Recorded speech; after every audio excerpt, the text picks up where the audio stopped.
Hola, ¿qué tal? Saludos, Javier Sandoval, Neurocoach. Hoy vamos a hablar de salud y específicamente vamos a hablar de salud visual. Y siendo más específico, vamos a hablar de salud visual para niños. Ya sabemos que la salud es una parte importante, es una pieza importante en la vida de todas las personas, puesto que la salud es un medio para poder conseguir lo que hemos venido a hacer y conseguir lo que hemos venido a hacer este mundo. Entonces, específicamente vamos a hablar de la salud visual para niños. Y lo que tenemos que decir, bueno, es básicamente el por qué, cuál es la importancia de hacer una consulta visual para los niños. Es muy importante tener en cuenta que no hay que esperar hasta cuando el niño esté grande para traerlo a una consulta visual, para llevarlo a hacerse una consulta visual, ya que el ojo de los niños tiene un periodo importante, un periodo de mucha importancia de formación entre los 0 años, es decir, desde que nace hasta aproximadamente los 6 o 7 años de edad. Ese periodo es vital, como gran parte del cerebro. Recordemos, o bueno, si no lo sabemos, la retina, que es la parte fundamental que capta las imágenes a nivel de los ojos, es la prolongación del cerebro. Es una prolongación que tiene el cerebro y que percibe. El ojo o los ojos son el órgano sensorial, el órgano de los sentidos, que nos va a permitir tener una interacción con el medio exterior. Entonces, es importante saber que desde los 0 años hasta los 7 años el niño empieza a desarrollar su visión. El niño no nace viendo excelente. El niño aprende a ver en el tiempo. Esos ojos aprenden a ver mientras van madurando, ¿ya? Mientras esa retina y todos los componentes del ojo van madurando, el niño empieza a aprender a ver. Este es un ojo, es una maqueta de un ojo. La retina es aquí, la parte de adentro. Esta retina básicamente es la prolongación, mediante el nervio óptico, es la prolongación del cerebro, ¿sí? Entonces, la función de esta retina es llevar toda la imagen que ingresa al ojo, ¿sí? Toda la imagen que ingresa al ojo, captarla y llevarla hasta el cerebro, llevarla hasta una zona occipital del cerebro para nosotros poder percibir las imágenes. Pero este proceso de aprendizaje se da en este nivel, a esta edad, desde los 0 hasta los 7 años. He ahí la importancia de por qué saber cómo está esa salud visual del niño en esta etapa.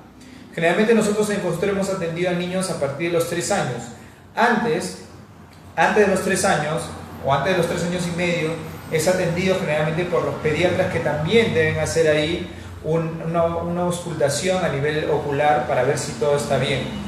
Una de ellas se llama el reflejo de Brugner, que bueno, ya lo aprenderemos en algún momento. Sin embargo, es importante llevarlos para nosotros descartar que todo ese proceso de aprendizaje, que el proceso de aprendizaje que tiene el ojo, que el proceso de aprendizaje que tiene la retina, se esté dando de forma buena, de forma natural y de forma correcta. Esa es la importancia por la cual deben llevar al niño, o debemos traer al niño a sus consultas oculares, ¿no? Para que ese ojo se desarrolle como debe ser. Lo que quiero mostrarle ahora es la importancia y qué cosa podemos descartar cuando llevamos al niño a consulta. Esa es una primera parte. El video va a constar de 2 partes. Una dedicada más a las personas que tienen niños y que quieren saber un poquito más de qué cosa vamos a descartar cuando llevemos al niño a consulta, el cómo debe ser una consulta, el cómo debe abordarse una consulta para niños, que es diferente a la del adulto. Esa es una primera parte. Y la otra parte va más para los profesionales en salud visual. Los profesionales en salud visual y también las mamás y los papás, que deben saber cómo debe estar el papá y la mamá en esa consulta. Y los profesionales en salud visual es cómo abordar, cómo poder tratar una consulta visual para niños. No es igual que establecer una consulta para adultos. ¿Ok? Entonces son esas 2 partes. Vamos a la pizarra para mostrarles más o menos cómo es esto de la consulta visual para niños. Ok. Bien. Vamos a ver acá la importancia de por qué es importante llevar al niño a consulta. Generalmente, si tienes niños entre 3 y 7 años, es importante que en toda esa etapa vayamos analizando o vayamos haciendo consultas periódicas. ¿Cuánto es periódico? Más o menos cada 6 meses. Cada 6 meses es lo ideal. ¿Por qué? Porque así como está en desarrollo su visión, así como todavía está en desarrollo la parte de la retina que hemos hablado, el ojo también está en desarrollo. Va a estar creciendo, cambiando de forma y cambiando rápidamente, puesto que el niño en esa etapa está en crecimiento. Cuando está en crecimiento, los cambios que se ven en el ojo van a repercutir en varias zonas, en varias áreas, en cómo está viendo, en cómo se está balanceando sus músculos del ojo y en varias áreas que pueden estar afectándose a medida que crecemos. Miren que el ojo es lo que nos mantiene la interacción con el medio externo, es una de las grandes sensores que mantiene la interacción con el medio externo. Si tenemos problemas cuando el ojo se está desarrollando en esta primera etapa, entonces va a repercutir grandemente en cómo nos vamos a desenvolver en, sobre todo, los estudios, por ejemplo. Hay un porcentaje grande, ¿no?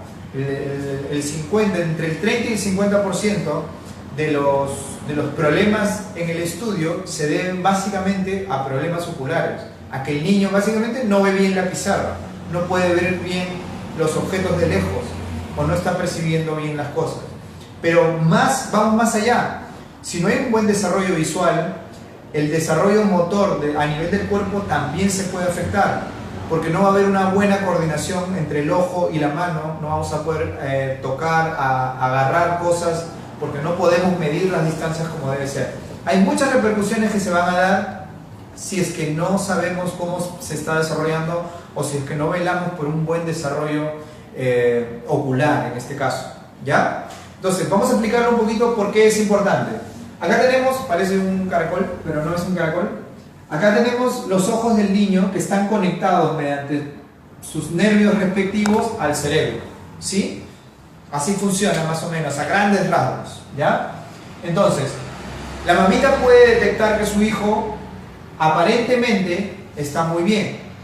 Sin embargo, el hijo tiene, ¿no?, que ver un objeto y comúnmente la mamá dice, ¿qué tal? Tú puedes ver allá esa letra, ¿no?, en casa, en la calle, tú puedes ver allá, y el niño puede decir, sí, yo lo veo bien. Claro, el niño, esta imagen llega a este ojo y esta misma imagen llega al otro ojo, ¿sí? La función normal es que estos dos ojos lleven la imagen que están percibiendo para formar una y sola imagen a nivel del cerebro, ¿ya?, que es una imagen tridimensional o que se va volviendo en el tiempo de ser una imagen tridimensional. Esto es en condiciones normales. ¿Qué cosa es una imagen tridimensional? Una imagen como todos o la mayoría de personas la percibimos, que tiene largo, ancho y profundidad, ¿sí? Esa es una imagen tridimensional. Sabemos qué cosa está más lejos, qué cosa está más cerca, porque utilizamos los dos ojos. Eso se llama visión binocular. Como utilizamos los dos ojos, nosotros podemos saber qué cosa está más lejos y qué cosa está más cerca. Para muchas de las personas esto es sencillo, ¿qué? ¿Eso es lo que hace? Sí, pero hay personas que no pueden distinguir qué cosa está más lejos que otra y desarrollan otro tipo de habilidades para poder distinguir eso, ¿ya? ¿Y por qué? Por problemas oculares. Problemas oculares. Por problemas oculares no detectadas a tiempo. Entonces, veo bien, pero ese veo bien no es un rasgo inicial de que mi hijo está viendo bien correctamente siempre. O está viendo bien con los dos ojos, porque puede ser que con este bien y con este sí, y va a formar sí una imagen. No se va a tornar tridimensional si es que no está viendo con este ojo necesariamente, pero está viendo bien, ¿no? ¿Ves el letrero de allá? Sí. ¿Puedes ver esa letrita de ahí? Sí. ¿No? Sí la veo bien, listo, pero puede estar viendo con un solo ojo y el otro ojo no estar viendo, ¿ok? Entonces, ¿qué ocurriría si ve con un ojo y el otro no? Entonces empieza a haber un mal desarrollo de la visión binocular. No va a poder desarrollarse correctamente la visión binocular y esto puede traer problemas posteriores en medir distancias, en poder agarrar cosas, en su de repente un ejercicio físico que haga, ¿no? En el trabajo, en la parte laboral también, ¿no? El simple hecho de querer sacar un brevete también es una restricción el de no tener visión binocular. Hay muchas cosas que pueden repercutir en su vida adulta o en su vida adolescente si es que no evaluamos si los dos ojos realmente están viendo como deben ver o se están desarrollando como debe ser, ¿sí? ¿Cuáles son las enfermedades o los defectos que más podemos detectar en una consulta o que más existen? ¿O cuáles son las cosas que más nos deben preocupar como padres que nuestro hijo pueda tener de daño? Uno es la ambliopía, lo que normalmente se conoce como ojo perezoso. Es vital e importante llevar al niño en estas edades porque es en esta edad, entre los 0 y los 7 años, o sobre todo entre los 3 y los 7 años, que se empieza a instaurar este defecto o esta enfermedad que es la ambliopía. ¿Y qué cosa es la ambliopía? Es el hecho de que un ojo no aprenda a ver como debe ser. Si un ojo no aprende a ver en esta parte, en esta edad de 0 a 7 años, entonces, y se desarrolla esto de aquí que es el ojo perezoso o la ambliopía, es muy probable que luego de los 7 años ya no podamos recuperar esa visión en su 100%. Es decir, si no ha ido nunca a evaluarse el niño, no se ha detectado nunca algún defecto que tenga en un ojo y que no ve, ese ojo no va a aprender a ver, no va a saber qué cosa es ver con claridad. Y el cerebro solamente lo que va a hacer es ver con un ojo, ¿sí? Como el otro no ha visto nunca y no quiere interrumpir la visión que se pone ahí en el cerebro, entonces el cerebro lo omite a ese ojo, lo apaga a ese ojo. Es como si no usáramos un brazo. Si de niños no usamos un brazo y solamente hacemos las cosas con otro brazo, con el otro brazo, llegando a cierto momento, este bracito, ese músculo se atrofia. ¿Por qué? Porque los nervios no han estado estimulados durante toda esa etapa. Se atrofia, ya no funciona, ya es más débil, ya no puede hacer. Igual pasa con los ojos. Claro, con un brazo sí lo veo porque está externamente, pero la visión no es posible distinguirla. Por eso es la importancia de llevarlo en estas edades a consulta, para que el especialista pueda detectar ese tipo de problemas en esa etapa que todavía puede tratarse, puede manejarse, puede hacerse terapias y puede usar sus correctores o sus lentes para que el niño pueda ver con ambos ojos a la par, con ambos ojos bien y se genere un buen desarrollo nervioso a nivel del nervio óptico y a nivel cerebral también.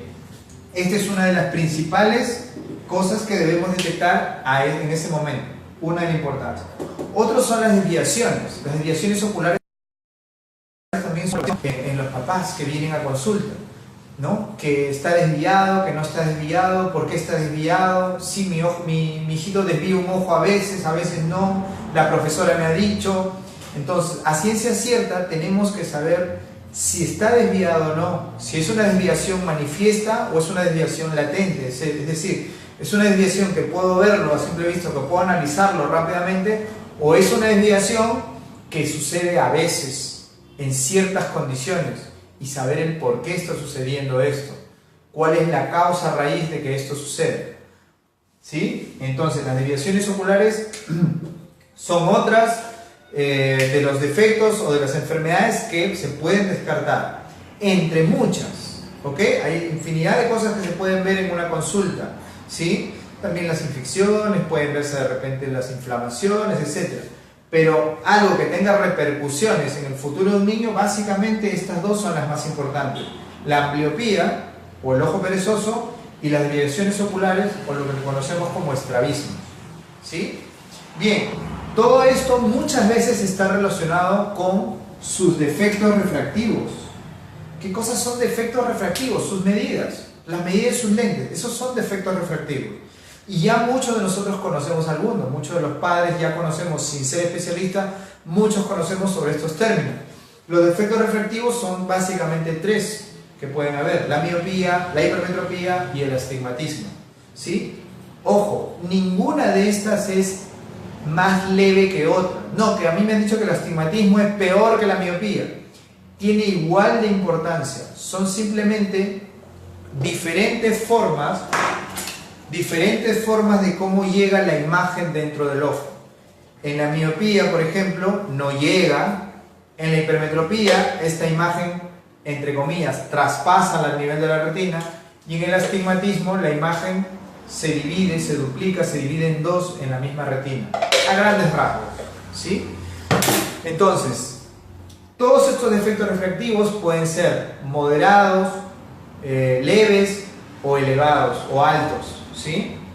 Y todo esto puede traer problemas como desviaciones, problemas como ojo perezoso y otro tipo de problemas. Entonces, estas son la importancia o estas son las importancias de por qué tenemos que llevar al niño a hacer la evaluación. Bien, para descartar estos problemas, la consulta de un niño es distinta a la consulta de un adulto. por obvias razones, pero las razones más científicas, se podría decir, es que la anatomía del ojo de un niño y la fisiología, o sea, las funciones que hace, los movimientos que tiene, es distinto al ojo de un adulto y también distintos al ojo de un adulto mayor. ¿Ok? El ojo de un niño está en pleno desarrollo, el ojo de un niño está en pleno crecimiento, el ojo de un niño está ávido de querer absorber más información del medio exterior, ordenado obviamente por el cerebro, porque al fin y al cabo el que ve es el cerebro. Y el ojo es un órgano que nos permite captar las imágenes. Entonces, este ojito, al estar en pleno desarrollo, tiene otro tipo de actividades, otra forma de ver, otras acciones que hace durante este crecimiento. Entonces, para tratar o para examinar el ojo de un niño, necesitamos de ciertas técnicas especiales. Entre ellas son, sus nombres los voy a nombrar, pero no los voy a explicar para que ustedes puedan ya, para que no se confundan, ¿no? Está desde la refracción dinámica, la refracción bajo cicloplegia y otro tipo de refracciones. ¿Qué cosa es refracción? Medirle la vista. Aparte de eso, la forma de cómo hacerle un fondo de ojo, la forma de cómo evaluar algún tipo de son cosas que se evalúan en un niño y que ya muchas veces es diferente a la evaluación de un adulto. La que más se estila hacer y que muchas veces cuando han tenido ustedes la oportunidad de llevar a sus niños a los hospitales o a los centros grandes de evaluación o a un consultorio, es que le echan unas gotitas. Eso se llama refracción con cicloplegia, ¿no? Lo que se hace con las gotitas es establecer que el ojo se mantenga en un estado que pueda el examinador tener una visión más exacta acerca de sus defectos. Entonces, para eso sirve esa gotita, ¿ya? Mantiene al ojo en un estado relajado, de tal manera que el examinador puede sacar las medidas y todos los defectos de forma exacta. Esto es lo que más estila, así que es momento de que ustedes tomen la decisión de ir y evaluar a su niño para descartar este tipo de cosas. No tiene que ver nada, o no tiene que ver mucho el hecho que el niño esté viendo de cerca los aparatos. Es decir, muchas de las mamitas, muchos de los papás también dicen, no, lo que pasa es que mi hijo tiene medida porque ve muy cerca la televisión. Ya le he dicho ya que se aleje. Y esto no es tanto como así, ¿no? Él se tiene que acercar a la televisión porque ya tiene un defecto refractivo, es decir, ya tiene algo que le interrumpe la visión desde antes. Y es por esa la razón que quiere acercarse. Porque si se aleja no ve nada, entonces por eso se acerca. Entonces es al revés. Si nosotros vemos, ya manifestamos algún tipo de signo o síntoma del niño acerca de la parte visual, es momento de que ya lo traigamos porque algo puede estar pasando con eso. Y así no veamos ningún signo, ningún síntoma, también para prevenir, porque puede estar viendo con un ojo bien y el otro no. Y ahí lo que podemos es prevenir el ojo perezoso o la ambliopía, que es lo que se llama. ¿Ok? Entonces en esto consiste una consulta. Muy aparte se le hacen muchos otros exámenes. La consulta de un niño dura un poco más que la de un adulto, puesto que después de las gotas hay que esperar el efecto de las gotas. Son básicamente en dos tandas, una antes de las gotas y otra tanda después de las gotas, ¿ya?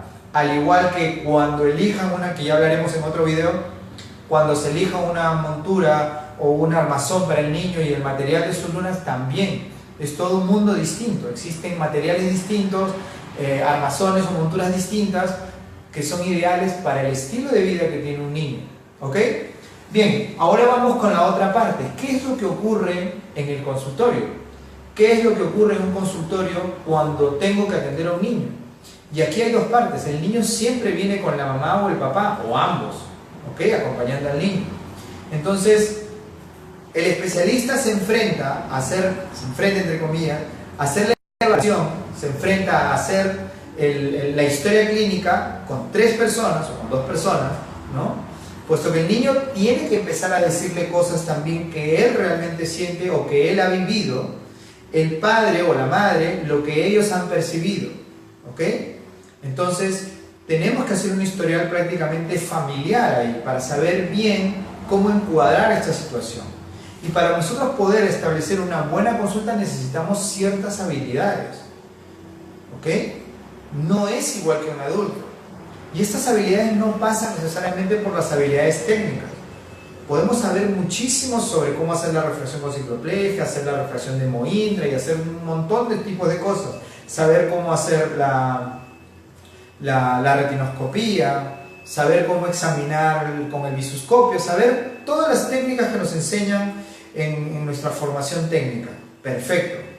Pero a la hora de abordar a un niño o un padre preocupado por su hijo, o a la hora de explicar, o a la hora de empezar a examinar, nos encontramos con otras cosas que tenemos que tomar en cuenta. Y aquí he enumerado algunas cosas que tienen que tener en cuenta tanto los padres como los especialistas para la evaluación de su niño o de un niño. Número 1, tiene que haber empatía con el niño. El especialista no necesariamente tiene que estar hablando con los padres. Tiene que haber cierta empatía con el niño, es decir, tú tienes que ponerte un poco, de alguna forma, en su lugar. Tienes que percibir, tienes que ser empático, es decir, tienes que ponerte en sus zapatos, entre comillas, de a ver qué está sintiendo, qué nerviosismo puede tener el niño, puede estar nervioso. Entonces tú tienes que entender eso, entender que el niño está en una situación que no es normal. ¿Ok? Igual con el padre o con los padres, ¿no? Cuando estés con los padres, igual ellos también están preocupados, están tensos, no saben qué va a ocurrir, ¿no? No saben qué va a pasar. Si le vas a hacer tal o cual examen, ellos van a estar sufriendo, pensando que les puede doler, que le puede arder, que puede quedar ciego por esa luz, que si hay unas gotas de por medio pueden arderle mucho y un sinnúmero de cosas.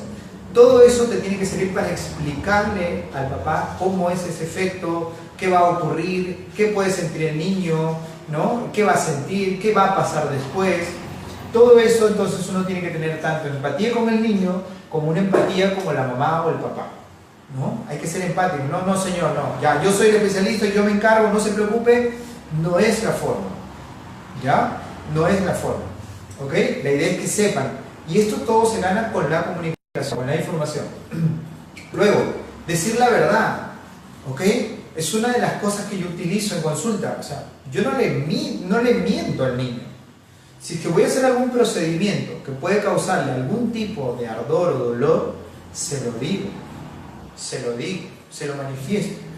Porque si no, ese niño, si le voy a engañar, no te va a pasar nada, no te preocupes, no vas a sentir nada, etcétera, etcétera. O le engaño, mira aquí, mira allá, y solo para pasar el rato voy a tener un niño estresado, llorando, que ya no quiere volver, que ya no quiere estar, que ya no quiere dejarse examinar. Y eso pone en riesgo el resultado que yo le pueda dar al niño o a los padres en todo caso, ¿sí? Pone en riesgo muchas cosas.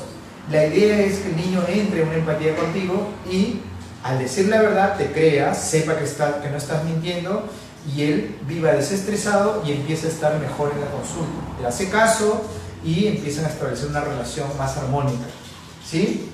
Utilizar un poco las neurociencias, ¿no? Las neurociencias nos pueden ayudar un poquito a encontrar esa empatía y ayudar un poquito en cómo él puede minimizar un poco sus miedos, sus temores, ¿ya? ¿No? Por ejemplo, ¿no? Si te toca echarle la gota a un niño, ¿no? Primero explicarle que la gotita sí verdaderamente le va a arder, ¿no? Porque es cierto, o sea, las gotas en los ojos arden, ¿no? Entonces, si te toca en algún momento echarle la gota a un niño, hay que explicarle, esta gotita te va a arder, ¿sí? Pero también a la vez explicarle, sin embargo, yo tengo una técnica, una forma de echarte que puede disminuir ese ardor al máximo, tanto así que no lo vas a sentir. Entonces el niño se pone atento, él tiene algo para mí, para que no me arda, ¿sí? Claro, todo eso se lo dices rápidamente en toda una conversación pequeñita que vas a tener, ¿no? Lo estoy haciendo más pausado para que se entienda. Luego, le dices que vas a iniciar en un ojito y que dependiendo de ese ojo vas a ir al otro, ¿sí? Hay que evitar la fuerza, hay que evitar forzarlo. Bueno, al menos esa es mi idea, esa es mi táctica, esa es la forma como yo trato a mis pacientes. Otro es hablar bien con el papá para que de alguna u otra forma se mantenga al margen, acompañando sí al niño, pero al margen, puesto que nosotros estamos en ese momento tomando la autoridad para que el niño nos pueda seguir, para que el niño nos pueda hacer caso. Una vez que echamos las gotas, obviamente le va a arder, pero como ya le has dicho que tienes una técnica, una forma para que no le arda, la que tú elijas, o la que si gustas te la digo también, me envías un email y te digo cómo lo hago. Puedes utilizar, por ejemplo, ¿no? Empiezas a sobar el ojito y va a seguir ardiendo, ¿no? O él se va a empezar a sobar con su algodón, o tú le vas a limpiar con su algodón y le va a seguir ardiendo. Para desviar un poco la emoción que tiene, ¿no? El cerebro emocional es distinto al cerebro lógico. Entonces, si yo desvío la atención del cerebro emocional, de lo que está sintiendo, a la parte lógica, entonces va a enviar toda la sangre a la parte lógica y va a disminuir la sangre en la parte emocional. Por ejemplo, entonces le está ardiendo, si le digo, te arde, ¿no? Sóbate, sóbate, voy a seguir yo ahondando ahí en la parte emocional. ¿Qué siente? Y si dejo incluso que la mamá y el papá le digo, ya te va a pasar, va a seguir haciendo hincapié en la parte emocional. Entonces, para desviarlo a la parte más lógica, ¿no? y pasa a otro lado, le puedes preguntar en ese instante, ¿cuántos años me dijiste que tiene? Entonces él va a tener que pasar a la parte lógica y decir, ¿cuántos años tengo? Ah, ya, 1, 2, 3, 4 años. 4 años. Para hacer todo ese proceso ya desviaste su atención del cerebro emocional a la parte lógica. Y si encima tú le dices, entonces vamos a sobarle 4 veces. Cuenta conmigo. Para que él pueda contar, está utilizando su cerebro lógico. De esa manera puedes utilizar, de otras, ¿no? La neurociencia, ¿para qué? Para que tu consulta sea más fluida, mejor, y el niño y los padres tengan una mejor experiencia contigo. Otra cosa es la paciencia. Hay que tener paciencia. Hay niños de repente correteando, ¿no? Entonces, si te tocan los padres, bueno, que hagan lo que tienen que hacer, o tener preparado algún tipo de juego para que se quede en su lugar mientras tú estás entrevistando a los padres sobre los signos y síntomas de los niños, ¿sí? Nuevamente, cuando ya estás con el niño tienes que tener paciencia con los padres, porque ellos de alguna forma van a querer intervenir, ¿no? Ya, quédate quieto, pórtate bien. O otros hay, ¿no? Ya, saliendo te compro un helado, ¿no? Entonces hay que tener paciencia porque por más que tú le hayas dicho, ¿no? Le va a ganar su emoción y lo van a sacar, ¿no? Entonces no te frustres, no te sientas mal, no te enojes, ¿no? Entonces para eso hay que empezar a liderar también en su mente, ¿no? Que es parte del triángulo de Sergio el coach. Ok, entonces varias herramientas del coaching, varias herramientas del neurocoaching te pueden servir también para te van a servir para tus atenciones, si es que eres especialista en salud, en cualquier campo de la salud en realidad, ¿ya? Entonces, esté atento a los videos, vamos a decir muchas herramientas que podemos empezar a utilizar también en nuestras consultas. Entonces, la rapidez y la destreza es otra. Claro, hablo de paciencia, pero así como digo yin, digo yang. Entonces, la rapidez y la destreza es algo que tienes que tener en cuenta, ¿no? Para evaluar y hacer un examen, una parte técnica a un niño, no te puedes demorar mucho porque el niño se aburre, obviamente, y los padres también, ¿no?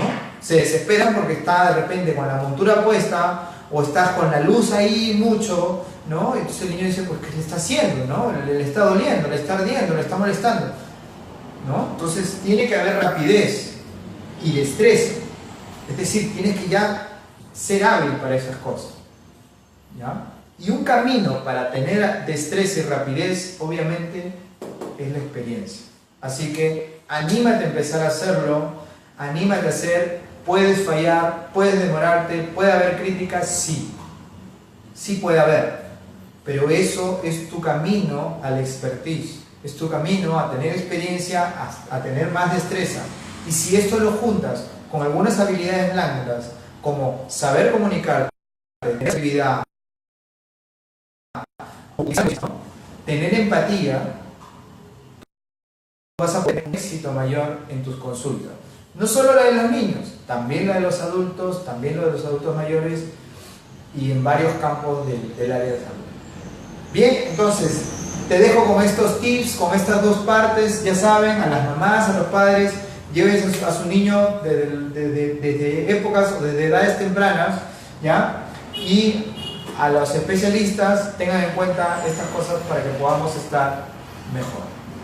Muy bien, entonces mañana tenemos otro video más me despido de ustedes. Te habló Javier Sandoval, neurocoach. Hasta la próxima. Saludos a todos los que me están escribiendo. ¿Ya? Muchas gracias por verme y continuaremos con estos videos para dar más valor a ustedes. Chao.